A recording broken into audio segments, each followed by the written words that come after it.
o'sha ovloq joyga olib ketdi, Quva tomonga. Unaqa bu dedi, uyida bolasi qolibdi. Bor kirgin dedi, eshigi ochiq, kirib o'ldirib yoqib chiqib ketgan dedi. Protsessualniy tartib shunaqa opajon. Nima qiling? Nima qiling? Xo'p bo'ladi deyapman. Menga ta'bir qilishgan haqqingiz bor. Oilam buzilib ketib, hammani ichida qudalarim bo'sh qoldi. Sharmanda bo'lamanmi deb hali miyamga har xil narsalar kelishni boshladi, mazam qochishni boshladi.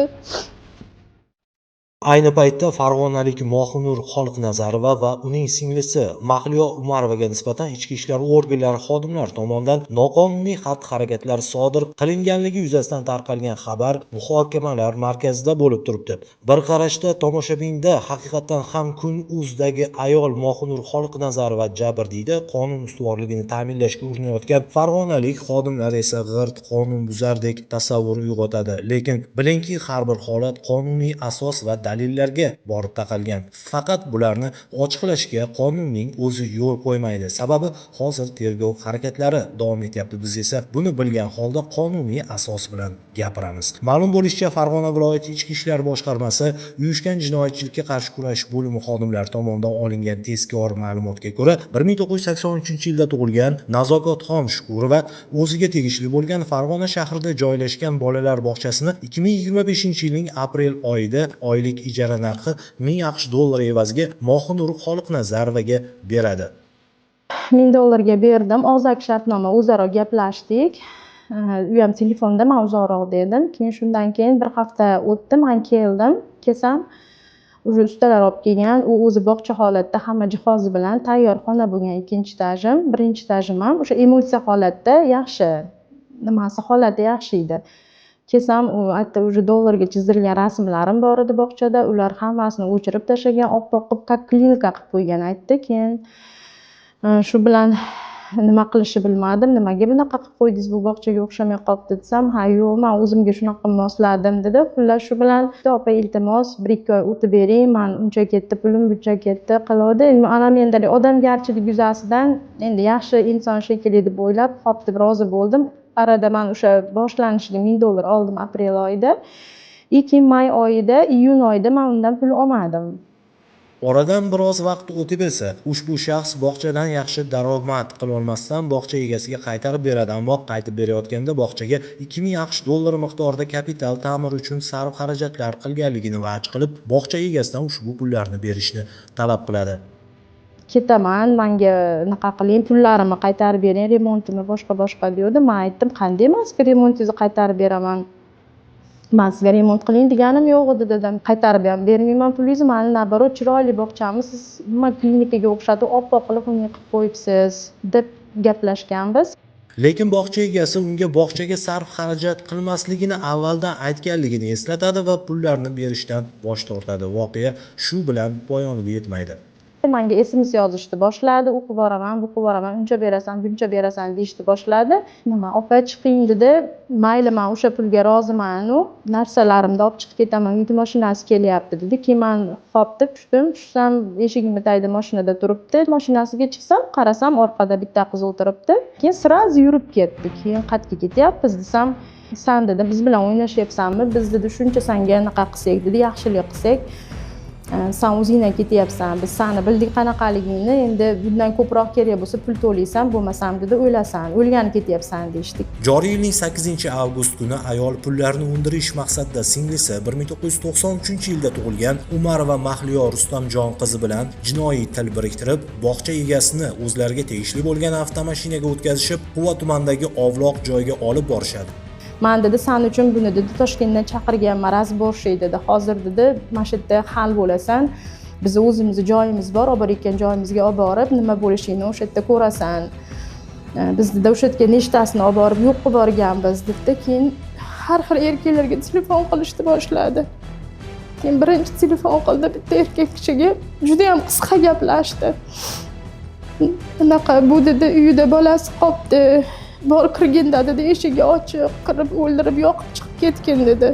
Keyin yana bitta kimgadir telefon qildi, olib boryapmiz, klient tayyor bo'lib turinglar dedi. Deyodi, уже men keyin yana hozir olib borsa meni erkaklar ichida shantaj qilib, oilam buzilib ketib, hammani ichida qudalarim bo'sh qoldi dedi. Sharmanda bo'lamanmi deb hali miyamga har xil narsalar kelishni boshladi, mazam qochishni boshladi. o'sha ovloq joyga olib ketdi Quva tomonga. Nima qilishim kerak desam, endi dedi sen 3 ming ham 4 ming ham bermaysan, endi dedi 7 ming berasan dedi. Sen biz bilan o'ynashding, bizni qanaqaligimizni bilmaysan ekan dedi. Chiqqan zahotim qo'limdagi telefonimgacha olib qo'ydi. Uncha berasan, buncha berasan, o'qib boramiz, bu o'qib boramiz degan SMS-lari bor, Telegramdan tashlagan narsalari bor. Hammasini keyin bilmayman, endi keyin bildim o'chirib tashlaganini. Shunday qilib Mahliyo Umarova o'zini ko'cha yechimi bilan shug'ullanuvchi ayol sifatida tanishtirib, agar talab qilingan pullarni bermasa, uning sirg'a va taqinchoqlarini yechib olib shu yerda o'ldirib tashlab ketishlari haqida qo'rqitadi hamda yonida bo'lgan 400 AQSh dollari pullarini talonchilik yo'li bilan ochiqdan ochiq qo'lga kiritadi. Bu ham yetmagandek, jabrlanuvchini ushbu shaxslardan 6300 AQSh dollari qarz olganligi haqida yolg'on tilxat yozib berishga ko'ndirishib, pullarni 3 kun muddat ichida tayyorlab qo'yish kerakligini aytishgan. Yozib beraman, xo'p nima qilishim kerak desam, o'sha telefonimda pasportim bor edi, qayergadir tashashdi. Kopiyasini chiqarishib, keyin aytdi, menga yozdirishdi. Bitta tilxatga uy olib beraman deb 4800 ga yozdirishdi. Bitta tilxatda 1,5 ming dollarga tilla olib beraman deb yozdirishdi. Nimaga bunaqa qilib yozishimga? Unga ham rozi bo'lmadim. Yozib bermayman, men nimaga sizlarga uy olib beraman deb, men sizlardan pul olmayapman-ku desam, yozasan bo'lmasam yoki bolang o'ladi yoki sen o'lasan deb yana qo'rqitib naq qilishni boshlashdi. Keyin bunaqa sportivniy sumkasi bor ekan yonida. Och dedi, bu bizga ishonmayapti shekilli. Ichida nima borligini ko'rsin, biz nechtasini o'ldirib tashlaganimiz bu his qilmayapti. Ashu nimalarini ochsang, keyin ko'rib o'ziga keladi deyishdi. Yana keyin qo'rqdim. Bo'pti deb, endi arzimagan 6 ming 7 ming uchun men o'lib ketishim, yosharmanda bo'lishim kerakmi dedimda, keyin o'sha yerda o'tirib yozib berdim. Eng qizig'i, shundan so'ng opa-singillar o'z ishiga qonuniy tus berish maqsadida Farg'ona shahar Ichki ishlar boshqarmasiga murojaat qilishib, go'yoki nazokatni undan uy va tilla taqinchoqlar olib berishini aytib, pul olib qaytarib bermayotganligini aytib ariza qoldiradi. O'zlari zo'rlik ishlatib yozdirilgan tilxatlarni esa arizaga ilova qilishgan. Bu orqali ular pullarni qaytib bermaydigan bo'lsa, nazokatni qamatib yuborish haqida qo'rqitishadi.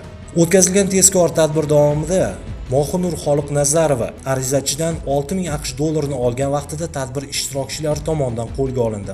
Qolaversa, jabrlanuvchi va gumonlanuvchilardan ishga aloqador bo'lgan ashyoviy dalillar ham qo'lga kiritildi. Biz ushbu dalillarni tergov siri bo'lganligi uchun ommaga oshkor qila olmaymiz. Aytdiki, menga 6300 berish kerak ekan. 1 dollar kam bo'lsa ham kerak emas deganman men dedi.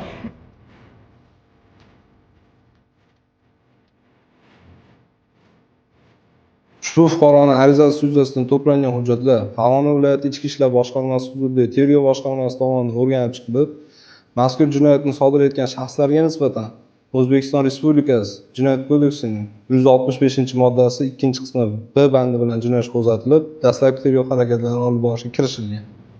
Biroq jinoyat ishi doirasida tergovga jalb qilingan Mohinur Xoliqnazarova internet nashrlarga murojaat qilib, ichki ishlar organlari tomonidan qabul qilingan qarordan norozi kayfiyatda o'z fikrini bildiryapti. Har qanday muammoda ikkita tarafdor tomon bor. Shulardan biri albatta jabrlanuvchi bo'ladi. Uning halol peshona teri bilan yiqqan mol dunyosini hech kim qo'sh qo'llab birovga berib yubormaydi. Aytganday, xodimlarning Mohinurga tazyiq va zo'ravonlik o'tkazganlik holati bo'yicha aytgan gaplari xizmat tekshiruvi natijalariga ko'ra o'z tasdig'ini topmagan. Mavzuni kuzatgan tomoshabin o'zi xulosa chiqarib olsin. Jamiyatimizda qonun ustuvor. Mana shunday hali qonuniy yechimga ega bo'lmagan holatni ommaga olib chiqib, farg'onalik ichki ishlar organlari xodimlari sha'nini bulg'ashga hech kimning haqqi yo'q. Ogoh bo'ling.